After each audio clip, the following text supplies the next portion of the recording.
राधा स्वामी। राधा स्वामी दयाल की दया, राधा स्वामी सहाय, राधा स्वामी। प्रेमियों, सत्संगियों, जीवन बहुत सोच समझकर बिताने का मैटर है। इसमें बहुत सोच समझकर चलना पड़ता है, नहीं तो हम सब कुछ करने के बाद भी खाली हाथ रह जाते हैं। किसी भी क्षेत्र में अति विनाशकारी है। बुरी संगत से अकेला भी भला है।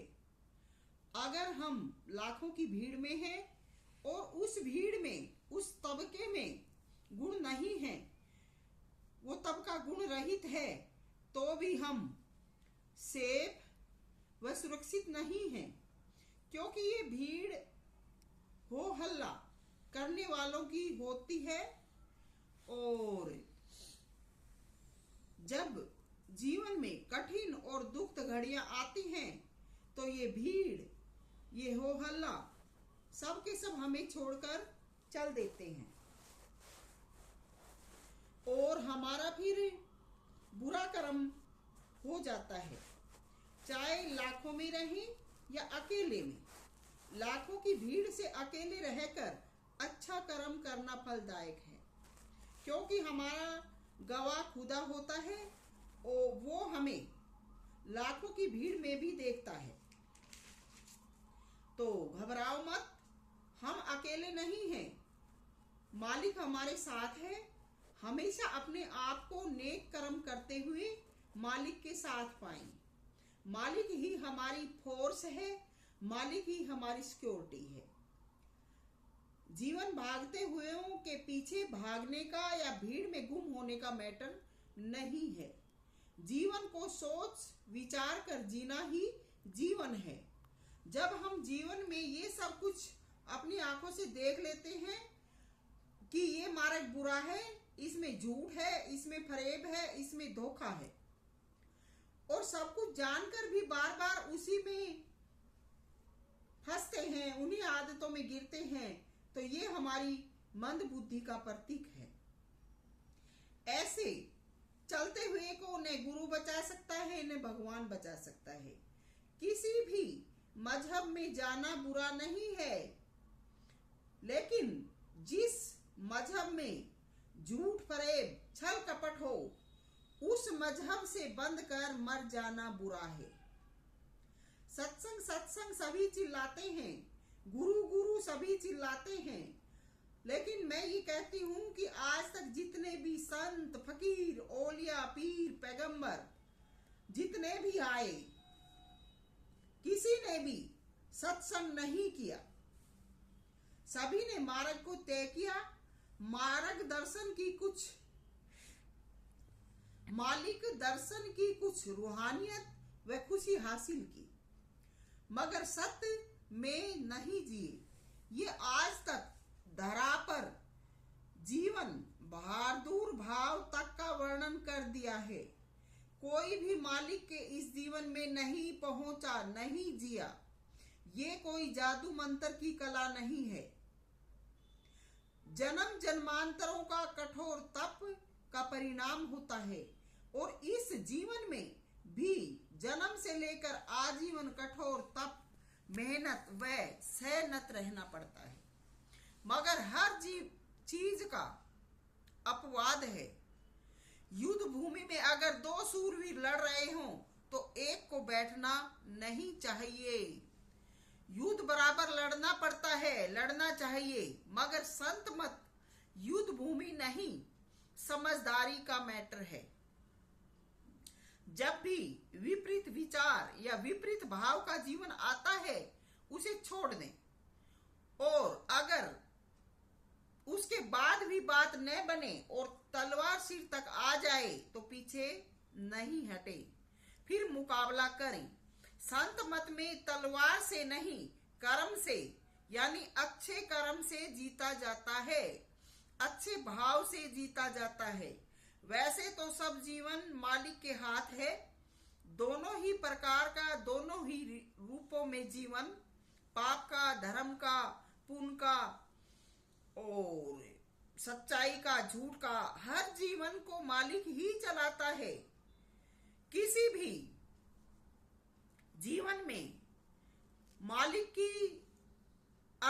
स्थिति नहीं है। दोनों ही जीवन में मालिक रहता है, पाप में भी पुण्य में भी। लेकिन हमें जीवन को सोच समझकर चलना होता है। हम जीवन को चलाने के माध्यम हैं, तो घबराइए मत। नेक व अच्छे कर्म करें।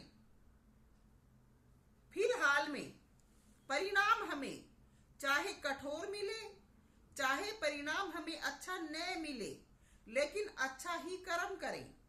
परिणाम या फल की चिंता ना करें। नेक कर्म करते अगर शरीर छूट भी जाए तो भी मालिक की निगरानी में है। हमारी हर हाल में जीत होगी। कभी भी किसी भी प्रलोभन में आकर अपनी कर्म गति को न बिगाड़िएगा। दूसरे चाहे कितने भी उपद्रव करें, हमारा ध्येय बचाने का व समझाने का होना चाहिए। गुरु या प्रभु भी हमें लाख छूट दें, पूरा पिंड अंड ब्रह्मांड हमें सौंप दें, मगर उस छूट के प्रलोभन में हमें सत्कर्म से दूर नहीं होना चाहिए, क्योंकि झूठ बोलना व पाप मार्ग पर चलना अच्छी बात नहीं है। गुरु और भगवान भी इन चीजों को आजमाते हैं, देखते हैं कि किसमें किस प्रकार का कितना दम है, कौन किस तरीके से क्या करता है। तो किसी को छलने का, लुटवाने का, पिटवाने का जो कर्म है वो नहीं करना। बुरा कर्म चाहे गुरु के पास रहकर करें, चाहे प्रभु के पास रहकर करें, अंत में परिणाम जरूर बुरा ही भुगतना पड़ेगा। समय रहते अपनी भूलों का प्रायश्चित करें। प्रायश्चित करने से भी पापों का नाश होता है। आज गफलत में पड़कर कल को ना बिगाड़ें। जीवन में जितने भी आए संत, विद्वान, फकीर, सभी ने जीवन को चित्रित वर्णित किया। उन्होंने सिर्फ अंदाजा दिया, मगर रियल जीवन इन सब बातों से परे है। ना गुरु कुछ कर सकते हैं और ना ही हम सब कुछ कर सकते हैं। मालिक की लीला मालिक के हाथ है, जिस पर मौज करते हैं। जीवन दुख में या सुख में जीना पड़ता है।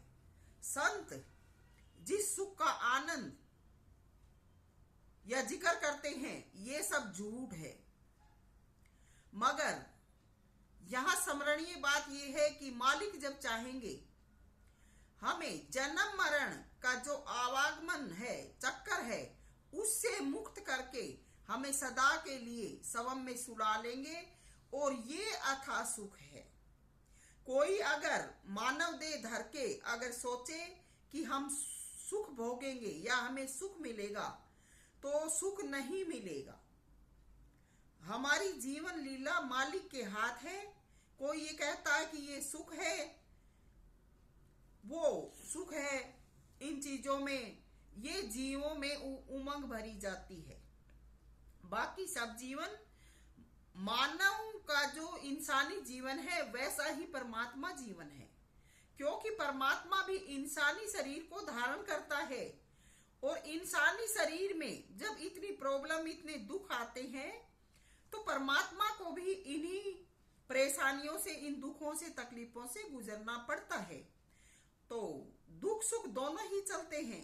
सब कुछ समझ विवेक हासिल करके सावधानी पूर्वक जीवन जीना पड़ता है।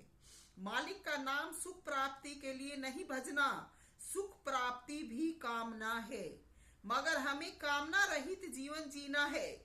जीवन में दुख सुख संतोष शांति सभी चीजों का समावेश है। नेक कर्म करके वह सोच समझकर जिए। कोई ये सोचे कि मैं नाम नहीं भजूंगा और जीवन जीऊंगा, ऐसा जीवन उदंडी होता है। और उदंडी जो होता है वो जगह जगह अपने दिल आत्मा में मार खाता रहता है। दूसरी तरफ पिछले जन्म का जो जोड़ा बढ़ता हमारा धन होता है, वो बैठकर खा लेता है, लेकिन आगे 84 का द्वार है। इसलिए नाम सुमरण भक्ति अनिवार्य है। मगर भक्ति का जब जिक्र आता है तो गुरु सबसे महत्वपूर्ण वस्तु या पदार्थ है। गुरु धारण करना पड़ता है, क्योंकि बिना ड्राइवर के गाड़ी चलाना सीखना खतरे से खाली नहीं। या तो गाड़ी टकरा कर टूट जाएगी या हिचकोले खाकर खराब हो जाएगी। तो यही भक्ति में अवस्था है। गुरु के बिना इतना कठोर मार्ग तय नहीं होता, बहुत परेशानी आती है, जीवन बिगड़ सकता है, उजड़ सकता है। इसलिए सच्चे गुरु की जरूरत पड़ती है, क्योंकि गुरु हमारा मार्गदर्शक होता है और गुरु को मानना पड़ता है। कई बार ज्ञान अंतर में प्रकट हो जाता है, लेकिन उसमें बहुत कष्ट उठाना पड़ता है, क्योंकि गुरु के बिना मार्ग चलना बहुत ही कष्ट में होता है। तो दोहरा जोखिम उठाने की बजाय गुरु का जरिया अपनाकर भक्ति करना मार्ग को सुगम बना देता है। नहीं तो गुरु कोई आसान वस्तु नहीं है। गुरु की भी अधीनता स्वीकार करनी पड़ती है। गुरु भी हमें हर प्रकार से, या मैं सविता राधा स्वामी कहती हूँ कि गुरु भी हमारा खून चूसता है। गुरु भी अपने चुंगल से निकलने नहीं देता। चाहे भगवान हमारे कितना भी साथ रहता है, जब तक गुरु का कर्जा पूरा नहीं होता, गुरु भी चैन से नहीं जीने देता है। तो पहले गुरु को भुगतना पड़ता है और फिर अंतर में मालिक का सफर तय करना होता है। तो जीवन बहुत ही कठिन है, बहुत कठिन सफर है। दोनों ही अवस्थाएं कठिन है, लेकिन एक मार्ग वो है कि जिसमें दुख सुख पाकर हम भाव से पार हो जाएंगे, और एक मार्ग बिना भक्ति के है जिसमें हम दुख सुख भी पाएंगे और फिर भी हम मझधार में फंसे रहेंगे। इसलिए भक्ति का मार्ग कहो, गुरु का मार्ग कहो, जीवन में अवश्य अपनाना चाहिए। इससे हमें मुक्त होना आसान हो जाता है, और इसीलिए मालिक का ध्यान व सुमरण करते हुए जीवन जिए, नेक कर्म करें, अपने आप को कुछ इस प्रकार का बनाएं। मुझे एक कहानी अपने बचपन की याद आती है। जब हम अपने गुरु का सत्संग सुनते हैं तो हमें भी अपने बचपन की बात याद आ गई। जब हम बच्चे थे, हमारी चाची ताई व हमारी माँ शाम के वक्त अपना पूरा काम निपटा कर सोच के बहाने से रात को खेतों में जाती थी, क्योंकि उनको उस वक्त में पूरा दिन तो काम में लगी रहती थी, तो रात को वो सोच के बहाने से जाती थी, तो वो सभी बातें अपनी बतला लेती थी। और दूसरे उन दिनों में घरों में शौचालय नहीं होते थे, तो सोच के लिए बाहर जाती थी। तो जब हमें पता लगता कि माँ और चाची और बाहर जा रही हैं, तो हम भी पीछे लग जाते कि हम भी चलेंगे। वो हमें कहती नहीं, ठंड है, गर्मी है, तुम्हें नहीं चलना, लेकिन हम जबरदस्ती उनके साथ हो लेते कि हम भी चलेंगे, हमको भी घूम के आना है। तो जब गांव के बाहर खेत आते तो हमारी वो चाची माँ, चाची ताई जो भी थी, वो कहती कि बस रात है, ज्यादा आगे नहीं चलेंगे, रात को चोर आ जाते हैं और चोर पीछे लग लेंगे, मारेंगे। हम कहते कि आप झूठ कहते हो, चोर नहीं होते। तो वो हमें कहानी सुनाती कि चोर होते हैं, और वो सुनाती कि एक बार की बात है, कोई औरत थी, रात को वो लैट्रिन गई थी, शौच के लिए गई थी, तो उसको रास्ते में चोर मिल गए। कहने लगे कि तू हमें अपने सारे जेवर दे दे, नहीं तो हम तुम्हें मारेंगे। वो औरत बहुत समझदार थी, कहने लगी भाई ये तो थोड़ी सी टूम है और ये तो बहुत ही हल्की फुल्की है, और तुमने अगर ये अभी दे दूंगी तो मैं घर जाएंगी तो मेरे घर वाले मारेंगे क्या। तो वो कहने लगी कि भाई ये तुम तो मेरी रहने दो, लेकिन मैं तुमसे वादा करती हूँ कि तुम रात को हमारे घर आ जाना, और रात को जब आओगे तो मेरे पास जितनी भी घर में धन से टूम से वो सारा बांध के मैं तुमने दे दूंगी। चोरों ने सोचा कि कह तो सही रही है, चलो हमने इन टूम माते इतनी आते काम भी नहीं चलेगा, हमने क्या करना, चलो हम रात को ही चलेंगे। चोर कहने लगे कि भाई तू फिर ये बता दे कि तेरा घर कहाँ से है, और ये बता तेरा नाम क्या है। उसने कहा कि भाई मेरा घर वहां है, गांव के बीच में, और मेरा नाम सिक्की है और फलाना जगह पर भाई तुम वहां पे मेरे घर के बाहर आ जाना। तो वह चोरों ने हाँ कर दी, वो उनने छोड़ दी कि चलो ठीक है रात को भाई चलेंगे। वो खुशी खुशी अपने घर आ गई और अपने घर के सब दरवाजे खिड़की बंद कर लिए और सो गई। आधी रात हुई, चोर आए, गलियों में धीरे धीरे आवाज दे, तेज आवाज दे हुए तो लोग उन्हें मारे। तो धीरे धीरे आवाज दे, सिक्की ए सिक्की किससे तुम, ए सिक्की कहाँ है सिक्की ए सिक्की। सिक्की ने कैसी नींद आवे की, सिक्की अपने मन में कहने लगी कि भाई सिक्की तो बहुत सिक्की गाना खाऊ ने और रात ने जंगल जाम ने। सिक्की अपने घर में बंद करके ना अपने घर में गुम होगी, बाहर नहीं निकली। चोर सारी रात अपने गाल मून माथा फुड़वाते रहे और फिर भाग गए। तो ये सीख है, अपनाओ, अच्छा कर्म करते हुए जीवन जियो, किसी के बहकावे मत आओ। बाकी सब गल झूठियां हैं। जीवन ऐसी चीज है, सीख समझकर जियो, सीख समझदारो और तब पाओगे इस जीवन से पारो। सभी को राधा स्वामी, सभी को प्यार, सविता मोजाधीन, राधा।